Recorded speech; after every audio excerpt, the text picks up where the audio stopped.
Vamos a recibir a Ignacio Bartizaghi, un amigo de la casa, porque ya ha venido muchísimas veces, que es director del Departamento de Negocios Internacionales e Integración y profesor de la asignatura Entorno Global de Negocios y Proyecto Internacional de la UCUDAL. Y entre otras cosas, ¿no? Bienvenido. ¿Cómo andan? Gracias por la invitación. A mí Brasil me queda esa sensación que viste, esos juegos en donde sacás fichas hasta que se derrumba, hasta que se desmorona.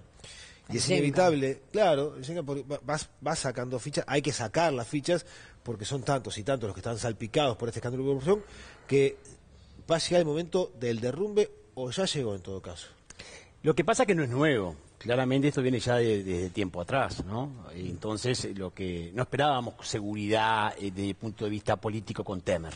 Claro. O sea, desde siempre hubo incertidumbre con respecto a su gobierno. Antes que asumiera ya. Exacto, se sabía que estaba salpicado. O sea, el gran problema que tiene Brasil en este momento es una desconfianza hacia sus instituciones, los partidos políticos, los bancos de desarrollo, las empresas más importantes de Brasil, porque el gran problema es que son empresas globalizadas, son multinacionales las que están afectadas, ¿no? ¿Y esas dudas recaen en la justicia también? Y eso, no, la justicia no, bueno, la justicia se mantiene todavía porque está actuando de forma bastante rápida, firme, entonces en ese sentido eso es importante, pero de todas formas el gran problema de Brasil es en el largo plazo, digamos, qué va a pasar a futuro con respecto a quién va a venir, ¿no? Porque es la renovación institucional es lo importante, ¿no? Porque ahora se habla de elecciones indirectas, directas, pero ¿cuál es el panorama? ¿Quién puede asumir? Sí. Las elecciones directas podrían beneficiar de repente al expresidente Lula, pero también está salpicado. Sí, las indirectas dejarían en el poder al presidente de la Cámara de Diputados, que también está salpicado. Y después podría venir otro, pero ¿cuál es la figura? ¿Quién va a dar seguridad a un Brasil que estaba en proceso de cambio? Y eso creo que es lo más negativo de todo esto, que Brasil estaba recuperándose desde el punto de vista económico. O sea que eso que dijo Temer en la última, no fue conferencia de prensa porque no aceptó preguntas, pero sí su exposición, es decir, bueno, ahora que Brasil estaba empezando a repuntar en cuanto a la confianza y demás, ¿sí? Si me piden que renuncies, es como que todo lo que hicimos se cae. Bueno, lo que pasa ¿Tiene un poco de razón en eso? Tiene un poco de razón en cuanto a la recuperación de Brasil. Brasil lleva 2 años cayendo su Producto Bruto Interno prácticamente al 4%, un déficit fiscal tremendo, es un país que está endeudado, que tiene problemas de competitividad muy importantes porque tiene que hacer reformas en el Estado. Entonces, es verdad, y se preveía que podía crecer de repente un punto y poquito este año. El comercio de Argentina estaba recuperándose, Uruguay también estaba exportando más, la moneda de Brasil se estaba recuperando. Eso sí es claro. Y ahora, bueno, con esta incertidumbre, por supuesto que las bolsas caen, se devalúa el real, las proyecciones de crecimiento bajan de forma importante, ahora ya se habla de medio punto, hay que ver si vuelve a crecer. Entonces, la pena de esto es que la inestabilidad política lo que está afectando es el crecimiento económico que necesitamos de la economía de la región y de una... Hay que recordar... Estás hablando de uno de los 10 países más grandes del mundo en términos de Producto Interno. Entonces, lo que acabas de explicar derrumba el argumento de Temer, porque todo ese escenario ya se modificó con el escándalo nada más, sin la necesidad de su renuncia o el juicio político. Por supuesto. El escenario ya se modificó, ya hay un retroceso claro y notorio en la economía brasileña que, como decías, incipientemente estaba intentando salir adelante. ¿Es un cachetazo también para la región, para nuestro país, por ejemplo? Sí, porque en definitiva nosotros estamos muy vinculados a Brasil porque es nuestro segundo socio comercial.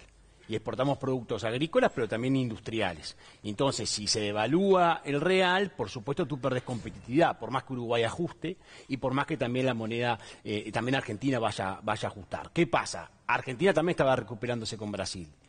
Y se cae Argentina también si se cae Brasil, porque además ellos están mucho más integrados. Entonces acá tenés varios efectos. Tenés efectos de corto plazo, tienen que ver con el tipo de cambio, tienen que ver con las bolsas, tienen que ver con la confianza en las inversiones. Todo esto genera un problema. Y después tenés de mediano y largo plazo, claro, la estabilidad. Vos necesitas socios estables para crecer, que es el gran problema que tenemos en la región. Y lo que me da más temor es la eventualidad de que la crisis política de Brasil afecte a una Argentina que todavía no está sólida del todo. Porque Macri todavía tiene que consolidarse también a la interna. Entonces la preocupación podría ser un efecto de arrastre de un Brasil a Argentina, sin dramatizar, porque esto hay que ver qué pasa y cómo se va gestionando todo lo que tiene que ver con Temer. Lo que sí está claro es que el efecto está, y lo que se prevé es, bueno, hay que ver si aguanta la presión y no renuncia, o si se le hace un juicio político nuevamente, pero la incertidumbre va a estar. Por lo menos hasta octubre del 2018 la incertidumbre va a estar, y si se hacen elecciones directas en este momento, ¿quién va a venir?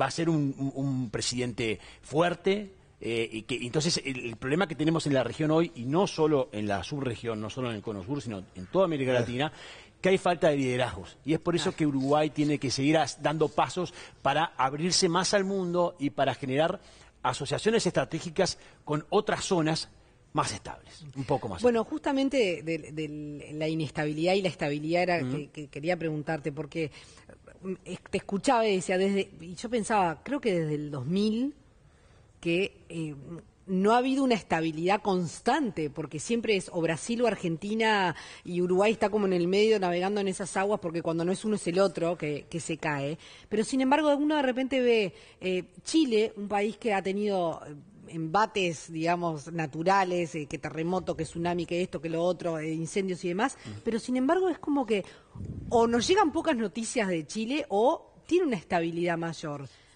¿No quizás convendría empezar a mirar un poco más el modelo los de otro lado? Sí, los modelos nunca son totalmente replicables, ¿no? No, claro. Porque obviamente Chile tiene sus características geográficas, sus características históricas, miró hacia el Pacífico. Ahora bien, sí es un país que ha tenido políticas de Estado. Ha seguido políticas de Estado. Por más que ahora presenta algunos problemas, la popularidad de la presidenta Bachelet es muy baja, su emblema, que era la educación, atraviesa por algunas dificultades, pero de todas formas... Pero no los cimbronazos que tiene que estar... El gran problema es que son los cambios de políticas, los gobiernos que no se terminan, y eso ha ocurrido mucho en Argentina y en Brasil. Y no se llevan adelante políticas de Estado, quiere decir, esas políticas que trasvasen los gobiernos. Claro. Cambia un gobierno en Argentina y se empieza de vuelta. Borrón y cuenta nueva. Entonces ahora si Macri no gana o alguien que depende de Macri se corta el proyecto macrista, entonces ¿quién va a venir? Viene de vuelta a otro proyecto que hace algo totalmente distinto. Igual de todas maneras, el gobierno acá estuvo prolongado en el tiempo entre Néstor y Cristina. Exactamente, bueno, no necesariamente aplicando políticas favorables para la región o para Argentina. Más allá que vos podés perpetuar en el gobierno, pero... las decisiones que tomes influyen en esa estabilidad. Por supuesto que sí, y el gran problema que tenemos es que si la región tiene presidentes débiles o tiene falta de políticas de Estado, ¿cómo haces para pensar en el largo plazo en conjunto? ¿Cómo haces para pensar en obras de infraestructura? ¿Cómo haces para pensar en un Mercosur que se inserta al mundo? Si tenés vaivenes que van cambiando, tenés una crisis en Venezuela, ahora se te cae Brasil, ¿cómo pensás en decir... voy a cerrar un acuerdo con la Unión Europea? Sí. ¿Y la Unión Europea va a cerrar un acuerdo este año si no hay presidente en Brasil? No, obvio. No. Entonces, el gran problema que tenemos de este lado del mundo, que tenemos que reflexionar mucho sobre esto, es el respeto a las instituciones, que esto es clave, las políticas de Estado y a implementar las reformas. Y para implementar las reformas, ¿qué se necesita? Estabilidad política. Claro. Si no tenés estabilidad política, no podés emprender las reformas que, por ejemplo, Temer quería hacer en lo que tiene que ver con las pensiones, en su reforma laboral, o en algunas reformas desde el punto de vista de la competitividad de Brasil, que son necesarias. Entonces ahí estamos trabados, ¿no? Claro, y volviendo un poco a las consecuencias que se puede tener aquí en nuestro país. Muchas veces, desde Uruguay se justifican, o se justificaron algunas situaciones de crisis con el efecto tequila, Argentina, Brasil. ¿Este escenario que tenemos hoy en Brasil puede precipitar concretamente una crisis aquí en nuestro país? No de esa dimensión, Federico, no de esa dimensión, porque Uruguay ya tiene una diversificación productiva distinta, tiene una relación con Asia totalmente distinta, la crisis en Brasil no va a ser de esa magnitud, o sea, lo que sí vamos a tener son fluctuaciones del tipo de cambio, naturalmente que eso nos afecta a la competitividad, porque ellos pasan a ser más baratos, ¿no? Claro. Entonces eso nos afecta, y eso en realidad... va a afectar lo que ya estaba ocurriendo, porque Uruguay estaba empezando a exportar más a Brasil, porque Temer había generado cierta confianza. ¿Y eso qué generó? Que se aprecie el real, ¿no? Seguro. Y ahora, claro, con la desconfianza vuelve a caer la moneda. Entonces, eso sí, y por supuesto que Argentina tiene también algunos efectos en su industria, cayó también, la bolsa argentina también cayó, el Merval cayó obviamente por lo que pasó en Brasil, y eso obviamente tiene implicancias también en algunas... commodities, en los precios de los commodities, el precio de la soja bajó y eso nos va a afectar. Pero no habría que pensar que esto va a ser algo de la dimensión de lo que ocurrió, por ejemplo, en el 2002, claro. Etcétera, ni mucho menos porque no están dadas las condiciones para eso. Ahora bien, podría generarse una inestabilidad política en Brasil mayor todavía a la que estamos viendo, claramente. Eso podría generar movimientos sociales que siempre son negativos. Están aumentando ahora las marchas en las diferentes ciudades de Brasil, y eso lo que más me genera temor es lo que puede ocurrir en Argentina.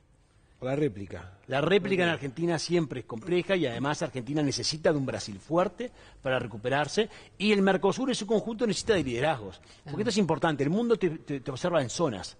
Ya no es Uruguay que está solo. Merkel en Europa. Merkel es Europa, después tenés América del Norte, tenés Asia, hay zonas. Uruguay, ¿dónde está? Está en una zona, que es el Cono Sur, es el Mercosur. Entonces, esa zona es una zona que desde mucho tiempo atrás está inestable. ¿Y quién puede convertirse en líder en esta zona? Con Bueno, esta situación de inestabilidades. Viste que Macri ha aprovechado Sí. la falta de liderazgo de Brasil de estos últimos años de forma muy, muy inteligente. Está liderando esto en Europa, está viajando, estuvo en Asia ahora en una gira muy interesante, se reunió con el presidente Trump, digamos. Está generando cierto liderazgo, había recibido antes al presidente Obama, está generando cierto liderazgo que quizás tiene más ponderación en el exterior que en el interior. Y ese es el riesgo, pero no es sustituible el liderazgo de Brasil. Brasil es Brasil, y Brasil va a ser siempre el líder de Sudamérica y el líder de América Latina junto con México, y mucho más ahora que México está distraído con renegociar su relación en términos amplios con Estados Unidos. Por el acuerdo de América del Norte y también por los temas sociales, políticos. Entonces, Brasil siempre va a tener que cumplir un rol, y esperamos que ese rol lo cumpla, porque es lo mejor para todos, tener un líder de la región que crezca, que le vaya bien, y aprovecharnos de ese crecimiento es lo que estamos notando en falta ahora, ¿no? Siempre es un gusto, Ignacio, invitarte y sobre todo escucharte, porque con mucha claridad explicás temas, desarrollás temas que en definitiva deberíamos atender todos porque nos afecta a todos. Así que muchas gracias por tu nueva visita a Buen Día Uruguay. No, gracias a ustedes también.